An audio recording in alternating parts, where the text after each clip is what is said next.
Rahu is one of a very special planet in your horoscope. That person is a self-obsessed person.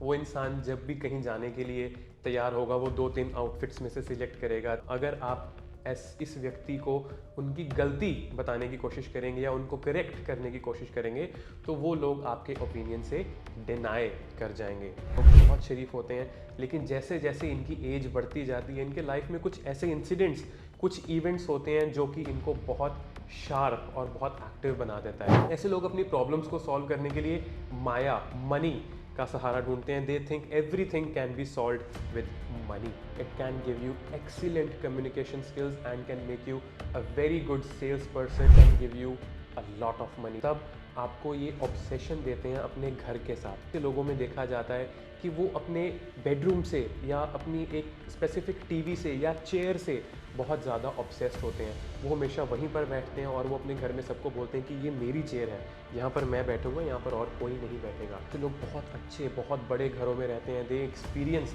A lot of luxury, luxurious cars, luxury lifestyle, jack of all trades but master in none.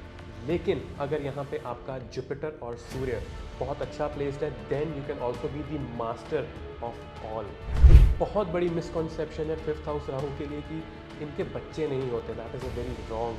उनको cheat करना, पागल बनाना, बेवकूफ़ बनाना बहुत ज़्यादा मुश्किल हो जाता है. राहु को सही करने के लिए यहाँ पे राहु से पॉजिटिव इफेक्ट्स लेने के लिए आपको जुपिटर और 9th लॉर्ड के कर्मास को भी ठीक करना होगा. सबसे ज़्यादा ज़रूरी होता है कि आप रोज़ मंदिर जाएं, भक्ति करें, भगवान की पूजा करें, आराधना करें और एक गुरु को ढूंढ के अपने गुरु के शरण में चले जाएं. आपको फॉरेन ट्रैवल्स के अपॉर्चुनिटीज़ भी बहुत ज़्यादा देगा और आपको फॉरेन ट्रैवल करना पसंद भी बहुत होगा. अगर यहाँ पे राहु के साथ साथ आपका शनि वेल प्लेस्ड हो जाए, nothing better than that. It can make you a very very good and very sharp entrepreneur. Hare Krishna.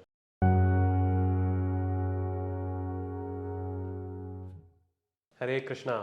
Rahu is one of a very special planet in your horoscope. Rahu is a planet due to which you have come on this earth. Now, so many people in their documents, in their passports, everybody asks you for your date of birth. Is it a right question? No. The right question should be, what is the date of your rebirth? See, your Atman, your soul, it is born only one time. After that, it just changes its clothes, which is your body. And that karka of rebirth is Rahu. Why? Because see, when you are in the womb of your mother, you are attached to that umbilical cord. That umbilical cord is like a snake, the sarpa. In Sanskrit, sarpa means the snake. And what is Rahu? Rahu is also the snake. In your initial times, when you are in the womb of your mother, all your feeding, the food, nutrition, everything which is required for you to grow inside that womb is coming from that sarp-like umbilical cord. That is why the rebirth is from the Rahu and the Mukti is from the Ketu. So everything is between Rahu and Ketu. All your karmas, your good and bad deeds, it is in the middle of that circle. That is why Rahu is one of the most special and important planet of your horoscope. Rahu is also Maya. Rahu is smoke. It is illusion inside your mind. Rahu is manipulation. Rahu is also the technology in today's world. Ladies and gentlemen, lastly, Rahu is your biggest, deepest desires of your life. आपकी desires ही reason बनती हैं आपके दोबारा इस धरती पर जन्म लेने का. So that is how and why Rahu is very important for your rebirth. So in today's video, we will talk about Rahu, its karma in all the 12 houses. कैसे 12 भावों में राहु आपको रिजल्ट देंगे, आज इस वीडियो में डिस्कस करेंगे। अब बात करते हैं राहु जिसके भी प्रथम भाव में आ जाएं। देखिए, राहु इज द कारका ऑफ ऑब्सेशन। जिसके भी फर्स्ट हाउस में राहु होता है, that person is a self obsessed person. वो इंसान जब भी कहीं जाने के लिए तैयार होगा, वो 2-3 आउटफिट्स में से सिलेक्ट करेगा। तैयार होने के बाद वो अपने आप को बार बार शीशे में देखेगा, अपने बाल सही करेगा, शूज़ मैचिंग डालेगा, परफ्यूम्स तक वो इवेंट को मैच करके, इवेंट की वाइब को मैच करके वो परफ्यूम्स लगाना चाहेगा। So this self obsession comes from the Rahu in first house. जिसके भी राहु प्रथम भाव में होता है, वो सही या गलत को नहीं मानता। अगर आप इस व्यक्ति को उनकी गलती बताने की कोशिश करेंगे या उनको करेक्ट करने की कोशिश करेंगे, तो वो लोग आपके ओपिनियन से डिनाई कर जाएंगे। They have very good public speaking skills. वो मासेस में लोगों के सामने आकर स्टेज पर बहुत अच्छा और बहुत इन्फ्लुएंशियली बोल सकते हैं। देखिए, पहले तो राहु इन फर्स्ट हाउस वाले लोग बहुत शरीफ होते हैं, लेकिन जैसे जैसे इनकी एज बढ़ती जाती है, इनके लाइफ में कुछ ऐसे इंसिडेंट्स, कुछ इवेंट्स होते हैं जो कि इनको बहुत शार्प और बहुत एक्टिव बना देता है। ऐसे व्यक्ति after they complete their 20s, they are a very sharp and very intelligent person, जिनको पता होता है कि लोगों से कैसे और कब किस तरह से डील करना होता है। अगर आप सोचते हैं कि जिसका भी राहु फर्स्ट हाउस में है आप उनको अच्छे से जानते हैं, तो दैट इज अ मिथ। जिसका भी राहु फर्स्ट हाउस में हो, उसको अच्छे से जान लेना is next to impossible. Even therapists, doctors, ज्योतिषीज, एस्ट्रोलॉजर्स, जो भी इन लोगों की कुंडली देखकर उनको प्रिडिक्शन देंगे, या थेरेपिस्ट उनको उनके बिहेवियर या उनकी नेचर के बारे में बताएंगे, वो एकदम क्लियर नहीं हो सकता। Because Rahu is again the illusion. आपको इल्यूजनरी वर्ल्ड में रखना, इल्यूजन्स में रखना is the work of Rahu. ऐसे लोग अपनी प्रॉब्लम्स को सॉल्व करने के लिए माया, मनी का सहारा ढूंढते हैं। They think everything can be solved with money. जो एक कॉन्सेप्ट होता है that money can not buy everything, वो कॉन्सेप्ट इन लोगों पे नहीं अप्लाई होता। They think money can do everything, money can buy everything. That is Rahu in your first house. अब जब राहु देव द्वितीय भाव में यानी कि सेकंड हाउस में चले जाते हैं, तो वहां पे जब राहु देव आके बैठते हैं, तो आपको आपकी वाणी के साथ एक बहुत अच्छा स्पेशल एलिमेंट जोड़कर आपको दे देते हैं। ऐसे लोग या तो बहुत अच्छे सिंगर होंगे, सिंगर उस तरह से जिनकी आवाज़ में एक स्पेशल एलिमेंट हो। ऐसे लोग बहुत अच्छे डबिंग में जा सकते हैं, वॉइस मिमिक कर सकते हैं लोगों की। Anything special with their voice, they are very good with it. Rahu in the second house, अगर वहां पे मरकरी साथ में आ जाए, या मरकरी का इन्फ्लुएंस आ जाए, या मरकरी के नक्षत्र में राहु आ जाए, it can give you excellent communication skills and can make you a very good sales person, या आपको मार्केटिंग फील्ड में बहुत अच्छे results Rahu in the second house with Mercury दे सकता है। Rahu in the second house also can give you a lot of money. अगर आपके चार्ट में धन योगास बहुत अच्छे बन रहे हैं और राहु द्वितीय भाव में आके बैठ जाता है, it can give you a lot of money. Trust me, I've seen the charts of millionaires and billionaires जिनके सेकंड हाउस में जाके राहु बैठ जाता है। देखिए, राहु इज द कैटलिस्ट। वो जहां पर भी जाता है उस चीज को इंक्रीज कर देता है। It brings the burst out of that house, that elements. तो सेकंड हाउस क्या होता है? Second house is house of your assets, money, the liquid money, your savings. तो वहां जाके राहु उसको कैटलिस्ट बनकर ब्लास्ट लेकर आता है उसमें, अगर आपके बाकी भी चार्ट्स में धन योगास अच्छे बन जाते हैं। तो देखिए, यहाँ पे दो चीज़ों का ख्याल रखना बहुत ज़्यादा जरूरी होता है। जिसका भी राहु सेकंड हाउस में होता है, उसको झूठ बोलने की आदत पड़ सकती है। अपनी वाणी के थ्रू सामने वाले को इल्यूजन में रखने की आदत पड़ सकती है। अगर आप चाहते हैं कि आपका राहु अच्छे से काम करे, आपको अच्छे पॉजिटिव रिजल्ट्स दे, तो आपने कभी भी किसी को झूठ नहीं बोलना और अपनी लाइफ में स्मोकिंग या सिगरेट्स का यूज नहीं करना। अगर आप ये सब नहीं करेंगे, then Rahu will definitely give you positive and good results. अब बात करते हैं जिसके भी राहु तृतीय भाव में थर्ड हाउस में आके बैठ जाते हैं। थर्ड हाउस में राहु बहुत अच्छी प्लेसमेंट मानी जाती है। These people are excellent in communication skills. ऐसे लोग अगर दोबारा से यहाँ पे मरकरी का इन्फ्लुएंस आ जाए, तो they can do very good in online और ई बिजनेसेस। ऐसे लोग ड्रॉप शिपिंग या ऑनलाइन प्रोडक्ट्स बनाकर उसे बेचना, इन सब कैटेगरीज में बहुत अच्छा अर्न कर सकते हैं और बहुत ही ज़्यादा अपनी लाइफ में आगे जा सकते हैं। जिसका भी राहु थर्ड हाउस में होता है वो बहुत क्विक काम करता है, किसी भी काम को बहुत ज़्यादा जल्दी ख़त्म करने की क्षमता रखता है। और ऐसा नहीं कि जल्दबाजी में बेकार काम कर देगा, नो, जल्दी कंप्लीट करेंगे with excellent and top notch productivity. तो ये क्वालिटी आपको राहु इन थर्ड हाउस लेकर आता है। थर्ड हाउस राहु आपको एक चीज़ का ध्यान रखना है, आपने अपने सिबलिंग्स के साथ एक अच्छा रिश्ता बना के रखना है। कभी भी सिबलिंग्स के साथ अपने झूठ नहीं बोलना, स्पेशली छोटे भाई बहन, उनको मैन्युपुलेट नहीं करना, उनको इल्यूजन में नहीं रखना।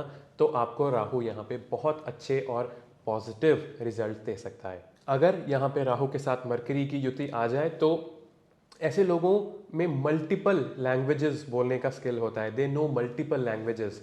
एंड सेकेंडली, ऐसे लोग रूल्स को जल्दी कहीं फॉलो नहीं करते। आपको एक चीज़ का बहुत ख्याल रखना है, अगर आपने अपने करियर में सक्सेसफुल होना है या लाइफ में किसी भी चीज़ में सक्सेसफुल होना है, specially Rahu in third house people, आपको रूल्स एंड रेगुलेशंस का ध्यान रखना है और उनके अकॉर्डिंग ही डिसीजंस लेने हैं और अपनी लाइफ में आगे बढ़ना है। अब बात करते हैं जब राहु आपके चतुर्थ भाव में चले जाते हैं। देखिए, राहु इज अगेन ऑब्सेशन। चतुर्थ भाव में जब राहु आपके जाते हैं तब आपको ये ऑब्सेशन देते हैं अपने घर के साथ। ऐसे लोगों में देखा जाता है कि वो अपने बेडरूम से या अपनी एक स्पेसिफिक टीवी से या चेयर से बहुत ज़्यादा ऑब्सेस्ड होते हैं। वो हमेशा वहीं पर बैठते हैं और वो अपने घर में सबको बोलते हैं कि ये मेरी चेयर है, यहाँ पर मैं बैठूंगा, यहाँ पर और कोई नहीं बैठेगा। तो घर की छोटी छोटी चीज़ों से आपको obsession Rahu in fourth house ला कर दे जाता है। ऐसे लोग होम सिक भी हो सकते हैं। अगर आप अपने घर से कुछ ज़्यादा समय के लिए दूर रहते हैं, then you start feeling home sick. आपका घर जाने का वापस दोबारा से मन करने लग जाता है। देखिए, fourth house is also the house of your mother. अगर यहाँ पे राहु एक अच्छी स्थिति में बैठे हैं, then your relationship with your mother is good. लेकिन ये आपको एक obsessive relationship with your mother दे सकता है। अगर आपकी कुंडली में Rahu is not well placed in fourth house, it's not in a good sign, या आपकी कुंडली में चंद्र इफ्लिक्टेड है, तो आपका एक बहुत ऑब्सेसिव रिलेशनशिप बन जाएगा आपकी मदर के साथ, जो कि लॉन्ग टर्म में टॉक्सिक भी हो सकता है। तो आपको बहुत ध्यान रखना है कि आप अपने मदर के साथ एक हेल्दी अच्छा रिलेशनशिप मेंटेन करें। देखिए, चंद्र इज ऑल्सो योर माइंड। तो जब भी राहु आपके फोर्थ हाउस में आ जाता है तो कहीं ना कहीं that Rahu is influencing your Chandra, your Manas, mind. तो आपको अपनी मेंटल हेल्थ के बारे में ध्यान रखने के लिए भी बहुत ज़्यादा ज़रूरी हो जाता है। मेडिटेशन, योगा या ऐसी एक्टिविटीज़ जो आपको मेंटली रिलैक्स करें, वो करनी यहाँ पर बहुत ज़्यादा ज़रूरी हो जाती हैं। लेकिन अगर यहाँ पे राहु वेल प्लेस्ड है एंड इसके साथ साथ आपकी कुंडली में बृहस्पति और शुक्र वेल प्लेस्ड हो जाते हैं, तो ऐसे लोग बहुत अच्छे, बहुत बड़े घरों में रहते हैं। They experience a lot of luxury, luxurious cars, luxury lifestyle. तो राहु इन फोर्थ हाउस एक बहुत अच्छी प्लेसमेंट भी कहलाई जा सकती है। अब जब राहु आपके पंचम भाव में आ जाए, देखिए, राहु इन फिफ्थ हाउस, काल पुरुष कुंडली के हिसाब से अगर मैं बात करूं तो it makes a natural combination या natural energies of Rahu, Surya and Jupiter. तो यहाँ पे आके राहु क्या करता है, आपको एक्सीलेंट इंटेलिजेंस देकर जाता है, बहुत ज़्यादा शार्प आपको ये बना के जाता है। यहाँ पे राहु इन फिफ्थ हाउस वाले लोगों के लिए मैं एक लाइन बोलना चाहूँगा, which is jack of all trades but master in none. लेकिन अगर यहाँ पे आपका जुपिटर और सूर्य बहुत अच्छा प्लेस्ड है, then you can also be the master of all. तो फिफ्थ हाउस राहु आपको इंटेलिजेंट बनाएगा, आपके सब्जेक्ट की नॉलेज को गेन करने के लिए आपको बहुत ज़्यादा ऑब्सेशन देकर जाएगा। आप जो भी कर रहे हैं उसमें एक आपका डीप रिसर्च, डीप नॉलेज को अप्लाई करने की एक ऑब्सेशन देकर जाता है। राहु इन फिफ्थ हाउस आपको कहीं ना कहीं आपके लव अफेयर्स में, रिलेशनशिप्स में थोड़ी सी प्रॉब्लम देके जाता है, just because of its obsession. आप या तो अपने रिलेशनशिप से बहुत ज़्यादा ऑब्सेस हो जाते हैं, जिसके कारण अगेन देखिए, जहाँ पर भी ऑब्सेशन आएगा वहाँ पे एक टाइम के बाद टॉक्सिसिटी आनी शुरू हो जाती है। तो आपके लव अफेयर के जो रिलेशनशिप्स हैं, that can be somewhere a little bit toxic. ऐसा देखा गया है कि जिनके फिफ्थ हाउस में राहु होता है, उनकी जो पार्टनर्स होते हैं, जो अफेयर्स होते हैं, that is in the other religions, inter religion उनके अफेयर्स होते हैं। So this is also one observation जिसके भी राहु पंचम भाव में आके बैठ जाता है। एक बहुत बड़ी मिसकॉन्सेप्शन है फिफ्थ हाउस राहु के लिए कि इनके बच्चे नहीं होते। That is a very wrong statement.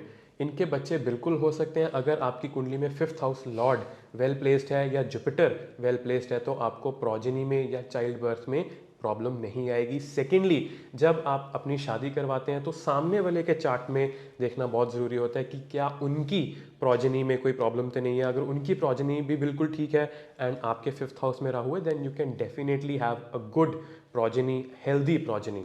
So this is what Rahu in fifth house does for you. जब भी राहु आपके सिक्स्थ हाउस में आके बैठ जाए, देखिए Rahu in sixth house can make a person very very calculative and analyst in a relationships। आप life में जो भी करेंगे, जिसके साथ करेंगे, जिस भी रिश्ते में होंगे, उसमें आप एक्स्ट्रा एनालाइज करना शुरू कर देंगे, चीज़ों को एक्स्ट्रा सोचना शुरू कर देंगे। ऐसे लोग बहुत ज़्यादा शक करने लग जाते हैं अपने पार्टनर्स के ऊपर या अपने दोस्तों के ऊपर या जिसके साथ भी वो आसपास रहते हैं, जिसके कारण राहु जिसके भी सिक्स्थ हाउस में होता है उनको चीट करना, पागल बनाना, बेवकूफ़ बनाना बहुत ज़्यादा मुश्किल हो जाता है। बिकॉज दे एनालाइज एवरीथिंग, छोटी छोटी चीज़ों को बहुत बारीकी से एनालाइज करेंगे और फिर डिसीजन लेंगे, जो कि आज की डेट में एक अच्छी बात भी है। कलयुग में जहाँ पे जितनी धोखाधड़ी, चीटिंग है, यहाँ पे you need to be very very calculative and assertive. तो यहाँ पे it can be a positive outcome of Rahu, but if it is not a well placed in a sign, तो आपको ये ओवर एनालिसिस की आदत डिप्रेशन या एंजाइटी की तरफ भी लेकर जा सकती है। सिक्स्थ हाउस राहु एक प्रॉब्लम सॉल्विंग एबिलिटीज़ भी देता है, उसके साथ साथ आपके दुश्मनों के ऊपर आपको हमेशा जीत हासिल करने की एक एबिलिटी या फिर मैं यूँ कहूँ एक ब्लेसिंग भी आपको देकर जाता है। लेकिन इस बात का एक बहुत खास ख्याल रखना होता है कि इस चीज़ का आपके ऊपर घमंड नहीं आना चाहिए। राहु जहाँ पर भी आएगा आपको घमंड ज़रूर देकर जाएगा। देखिए सूर्य एक ऐसा ग्रह है जो राजा है, जो कभी भी नहीं झुकता। सूर्य के बाद अगर कोई ऐसा ग्रह है जिसमें ईगो आ सकती है या घमंड आ सकता है, दैट इज राहु।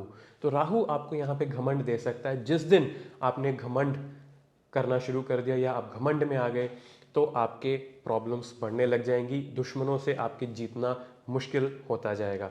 यहाँ पे सिक्स्थ हाउस राहु आपको प्रोक्रास्टिनेशन भी देता है अपनी डेली रूटीन में।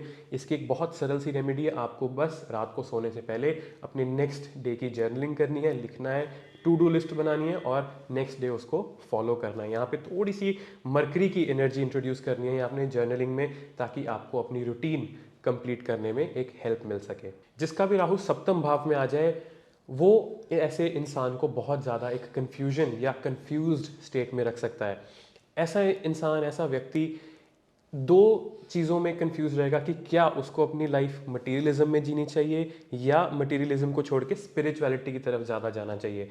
तो इसी कश्मकश में, कंफ्यूजन में वो अपनी लाइफ जीता रहता है। उसकी लाइफ में जैसे जैसे ट्रांजिट्स आते जाते हैं या कुछ लाइफ के इवेंट्स होते जाते हैं, दैट स्पिरिचुअलिटी और मटेरियलिज्म का स्विच ऑन ऑफ होता रहता है, जिसके कारण ऐसा व्यक्ति बहुत ज़्यादा कंफ्यूज्ड स्टेट ऑफ माइंड में रहता है। Seventh house Rahu if not well placed आपको अपने पार्टनर के साथ साथ दूसरों के पार्टनर के ऊपर भी बहुत ज़्यादा ऑब्सेशन लेके आ जाता है। ऐसे लोग दूसरों की वाइफ्स को या दूसरों की हस्बैंड्स को देख के बहुत ज़्यादा ऑब्सेस होने लग जाते हैं और अपने पार्टनर को उनके साथ कंपेयर करना शुरू कर देते हैं। Rahu in seventh house if not well placed can also give you extra marital affairs as well. तो यहाँ पे आपको, अगर आप चाहते हैं कि आपका राहु अच्छे से काम करे, पॉजिटिवली रिजल्ट्स दें, तो आपको अपने माइंड के ऊपर कंट्रोल रखना है। आपने दूसरों के पार्टनर्स के ऊपर ऑब्सेस नहीं होना, उनके ऊपर नज़र नहीं डालनी, and you have to be confined with what you have as your partner. यहाँ पे एक बहुत अच्छी ट्रेट इंसान में आ जाती है कि वो बहुत ज़्यादा आर्टिस्टिक इंसान बन जाता है। अब आपके फर्स्ट हाउस में केतु है। Your intelligence is a headless intelligence. यहाँ पे आपको जो भी टैलेंट आ रहा है, जो भी आर्ट आपके माइंड में, आपके इंटेलिजेंस में आ रहा है, that is coming from another realm. तो एक pure art, pure form of talent आपके इंटेलिजेंस में आएगा और वो आर्ट, वो टैलेंट बनकर सेवेंथ हाउस राहु के थ्रू लोगों तक, मासेस तक पहुंचेगा। तो मैंने बहुत से अच्छे अच्छे पेंटर्स, डांसर्स, म्यूजिशियंस देखे हैं जिनका जो टैलेंट होता है, जो कृपा होती है भगवान की, वो सीधी उनके इंटेलिजेंस में आती है and they convert it into their art and उनसे वो मासेस के ऊपर इफेक्ट डाल के जाते हैं. So Rahu in 7th house and Ketu in 1st house can make you a very good artist as well. अब बात करेंगे जब भी राहु आपके अष्टम भाव में आ जाते हैं. देखिए, सबसे पहले हमको यहाँ पे अष्टम भाव को समझना होगा. 8th house is a very dark place. 8th house is a place जहाँ पे सभी सीक्रेट्स जो है वो एक डार्कनेस में छुपे हुए हैं, where there is no light. 8th house में जब भी सूर्य जैसे प्लैनेट्स आ जाए जिनके पास अपनी लाइट होती है, या मंगल जैसे प्लैनेट आ जाए, you know which the planet which has a torch in his hand, तो ऐसे लोगों को वहाँ पे लाइट के कारण, एक फाइटिंग एनर्जीज के कारण they can perform good. Rahu के पास भी वो फाइटिंग एनर्जी है, but that light is missing. तो जब भी राहु आपके 8th हाउस में हो जाए और चंद्र की कोई कॉम्बिनेशन यहाँ पे आ जाए, या चंद्र की दृष्टि राहु पर आ जाए, तो ऐसे लोगों में इंट्यूशन पावर बहुत ही ज़्यादा स्ट्रांग होती है. और अगर वो चंद्र एक अफ्लिक्टेड स्टेट में बैठा है और राहु अफ्लिक्टेड राशि में बैठा है, तो वो जो इंट्यूशन है that can take you towards depression. और अगर यहाँ पे आपका चंद्र अच्छा बैठा है, तो that intuition, that same intuition power can help you to help other people. आप बहुत अच्छे ज्योतिषी बन सकते हैं.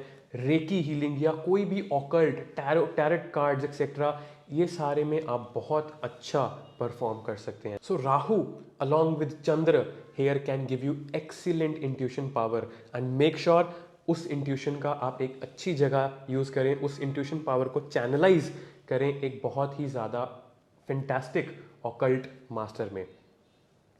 एक चीज़ का ध्यान रखना बहुत ज़रूरी होता है, जब भी राहु आपके छठे या अष्टम भाव में आ जाए, आपने अपने घर पे जो टॉयलेट सीट्स हैं उनको बहुत मेंटेन करके रखना होता है. Keep it clean, make sure कि वो ख़राब ना हो, टूटी हुई ना हो. And secondly, Rahu is also your main door. जो घर का मेन डोर, मेन दरवाज़ा होता है एंट्रेंस का, दैट इज़ राहु. अगर वो मेन डोर एक अच्छे से वेल मेंटेन्ड डोर है, पेंट खराब नहीं हुआ, फालतू स्टिकर्स नहीं लगे हुए या टूटा नहीं हुआ, इट मीन्स आपका राहु अच्छा काम कर रहा है. एंड मेक श्योर आप अपने मेन डोर को, मेन एंट्रेंस का जो दरवाज़ा है, उसको बहुत अच्छे से टिप टॉप मेंटेन रखें. That is a very good remedy of Rahu 6th and 8th house, and also you can do this remedy or follow this protocol अगर आपकी राहु की महादशा या अंतरदशा चल रही है. It can save you from the negative effects of Rahu. अब बात करेंगे जब भी आपका राहु नवम भाव में, 9th हाउस में आ जाते हैं. देखिए, Rahu in the 9th house is considered a little sensitive placement. यहाँ पर अगर आपने राहु की प्लेसमेंट को देखना है, तो सबसे पहले आपको 9th हाउस लॉर्ड और जुपिटर को देखना होगा. राहु को सही करने के लिए, यहाँ पे राहु से पॉजिटिव इफेक्ट्स लेने के लिए आपको जुपिटर और 9th लॉर्ड के कर्माज को भी ठीक करना होगा. देखिए, जब भी आपके राहु नवम भाव में आके बैठ जाएं, सबसे ज़्यादा ज़रूरी होता है कि आप रोज़ मंदिर जाएं, भक्ति करें, भगवान की पूजा करें, आराधना करें, और एक गुरु को ढूंढ के अपने गुरु की शरण में चले जाएं. That is one of the most protective way to save yourself from the negative effects of Rahu. कभी भी आपने अपने गुरु की या भगवान की बेइज्जती नहीं करनी, या एक नास्तिक पाथ पर नहीं जाना. तो यहाँ पे the only thing that can save you from the negative effects is your गुरु, भगवान, लॉर्ड शिवा, लॉर्ड विष्णु. तो आपने मंदिर ज़रूर जाना है. कभी भी लोगों के धर्म के बारे में या किसी भी अपने धर्म के बारे में भी ओवर प्रैक्टिकल होके लोगों को धर्म के मार्ग से दूर नहीं करना. अगर आप खुद नहीं फॉलो कर सकते, तो लोगों को भी उसको फॉलो करने से रोकना नहीं है. In fact I would say you should go to temple every day, find a guru, get into his sharan, and then Rahu can bless you. Rahu can give you very good results over here. अगर आप यहाँ पे बुरे कर्म करते हैं, आप लोगों के साथ झूठ बोलते हैं, गलत करते हैं, तो Rahu can give you negative effects. यहाँ पर देखिए, 9th house is also your house of luck, your bhagya. So it can destroy your bhagya, it can destroy your luck over here. तो स्पिरिचुअल होना यहाँ पे बहुत ज़्यादा ज़रूरी हो जाता है. इसके साथ साथ अगर आपके कुंडली में सूर्य इफ्लिक्टेड है, तो it can also be like कि आपके फादर की हेल्थ थोड़ी सी खराब हो, या उनके साथ रिलेशनशिप थोड़ा सा खराब हो. सो this is what Rahu in ninth house does for you. Rahu in ninth house आपको फॉरेन ट्रेवल्स के अपॉर्चुनिटीज़ भी बहुत ज़्यादा देगा और आपको फॉरेन ट्रैवल करना पसंद भी बहुत होगा. You will love travelling to foreign countries. इसी के साथ साथ जिसके भी नाइन्थ हाउस में राहु होता है, there is a very strong chance कि आपकी जो मैरिज होती है that is an inter caste marriage और इंटर रिलीजन मैरिज. तो ये सारी ऑब्जर्वेशंस देखी जाती हैं जब राहु आपके नाइन्थ हाउस में आके बैठ जाए. अब बात करते हैं राहु इन टेंथ हाउस.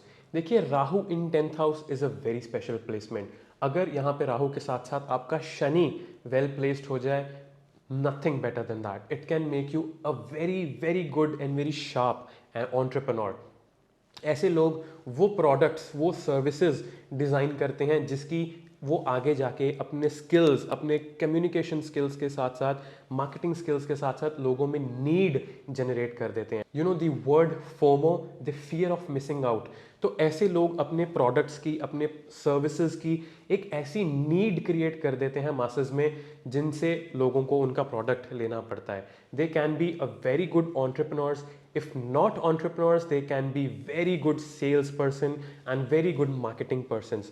तो जो चीज़ बेचनी है और उसको बेचने के लिए जो नीड क्रिएट करनी है लोगों में, मासेस में, Rahu in tenth house with Shani and mercury, absolutely a fantastic yoga. Also, Rahu in 10th house can make you very very diplomatic in your work fields.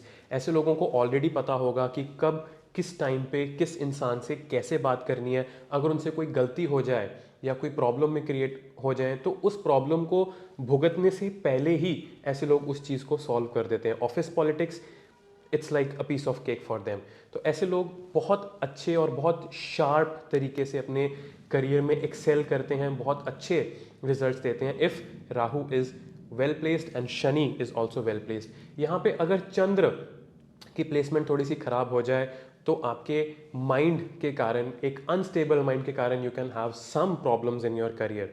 तो यहाँ पे चंद्र को भी देखना बहुत ज़्यादा इंपॉर्टेंट हो जाता है. अब बात करते हैं जब राहु आपके एकादश भाव में 11th हाउस में आके बैठ जाए. देखिए, 11th house is house of desires. तो जब यहाँ पे राहु आ जाता है, ऐसे लोगों की जो डिज़ायर्स हैं वो इतनी बड़ी होती हैं, इतनी ज़्यादा होती है कि आम लोगों को लगेगा कि you know this person have और हैज़ अनरियलिस्टिक डिज़ायर्स. तो इन लोगों की बहुत ज़्यादा इंटेंस डिज़ायर्स होती हैं. और अगेन यहाँ पे अगर चंद्र इफ्लिक्टेड हो जाए then those desires can give you a lot of mental depression and anxiety. Because देखिए, जो चीज़ जब जिस समय से पूरी होनी है उसको उतना समय डेफिनेटली लगता है. But the afflicted mind, the afflicted Chandra here can give you mental disorders या issues just because of your anxiety, because of the desires that you have. So it is very very important that you need to control your desires and work for your desires. ऐसे लोगों की जो desires होती हैं वो मैंने काफ़ी हद तक पूरी होती भी देखी हैं, because ऐसे लोग बहुत ज़िद पे अड़ जाते हैं कि मैंने अपनी ये desire पूरी करनी है और वो किसी तरह अपनी desires को पूरी करते हैं. and that can only happen when you are successful in life. तो थोड़ा सा पेशेंस रखें, अपने माइंड को कंट्रोल में रखें. You will definitely have all your desires fulfilled. ऐसे लोगों को साथ मैंने और भी देखा है कि यंग एज में, इन देयर अर्ली टीनेज और अर्ली 20s, ऐसे लोगों के जो फ्रेंड्स होते हैं, सोसाइटी होती हैं, इनको बहुत ज़्यादा बिट्रे करती हैं, जिसके कारण after that they are very sharp in terms of their friendships and controlling the people in society. तो फिर उनको बाद में बिट्रे करना या धोखा देना थोड़ा सा मुश्किल हो जाता है, because they know everything that how people are going to treat him. 11th house Rahu, they are also very sharp in their business, in their careers as well. तो ऐसे लोगों को कैलकुलेशन और सभी चीज़ों को एनालाइज करना in their business, in their work बहुत अच्छे से आता है. सो 11th house Rahu is a good placement, लेकिन आपको यहाँ पे अपने माइंडसेट को कंट्रोल रखना, चंद्र की प्लेसमेंट को देखना बहुत ज़्यादा ज़रूरी हो जाता है. Otherwise it can push you again towards the anxiety. अब बात करते हैं राहु इन 12th हाउस. देखिए, जब भी राहु आपके द्वादश भाव में जाकर बैठ जाते हैं, यहाँ पर राहु हमेशा दो पहलू से काम करते हैं.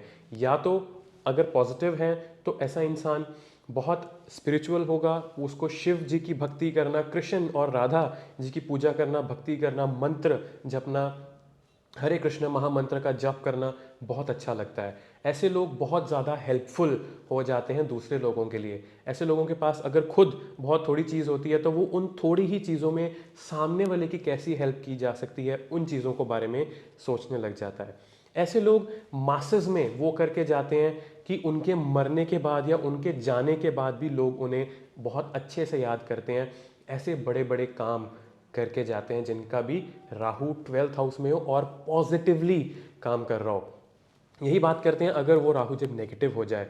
देखिए, जब राहु इन 12th हाउस नेगेटिव हो जाए तब इंसान ऐसे चीज़ों में, ऐसे इलीगल कामों में पड़ जाता है कि लोग उनको जाने के बाद भी, इस दुनिया से जाने के बाद भी एक नेगेटिव पॉइंट में या एक नेगेटिव वे में याद करते हैं।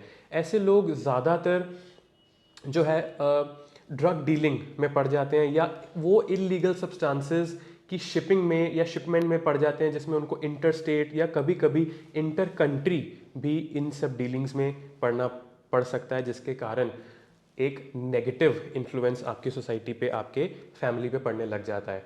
देखिए, 12th हाउस राहु इंसान अपनी गलत डिसीजंस के कारण, गलतियों के कारण एक ऐसी चीज़ें भी कर सकता है जो एक लॉन्ग टर्म बैड इफेक्ट आपकी पूरी ब्लड लाइन पे या आपके फैमिली पर, आपके पूरे खानदान के नाम को खराब कर सकती हैं। This is what 12th house Rahu if working negatively can do to you. अगर यहाँ पे राहु के साथ साथ मंगल भी आ जाए तो ऐसे लोगों को बहुत ध्यान से रहना पड़ता है, बचना पड़ता है। ऐसे लोगों के साथ फायर एक्सीडेंट्स या जेल यात्रा या एक्सीडेंट्स जहाँ पे उनको करंट लग जाए, द शॉक लग जाए, ऐसी चीज़ें भी होने की संभावना होती है जब आपका राहु मंगल के साथ यहाँ पर आके बैठ जाते हैं, या ट्रांजिट में जब राहु और मंगल आपके 12th हाउस में, द्वादश भाव में आके बैठ जाते हैं।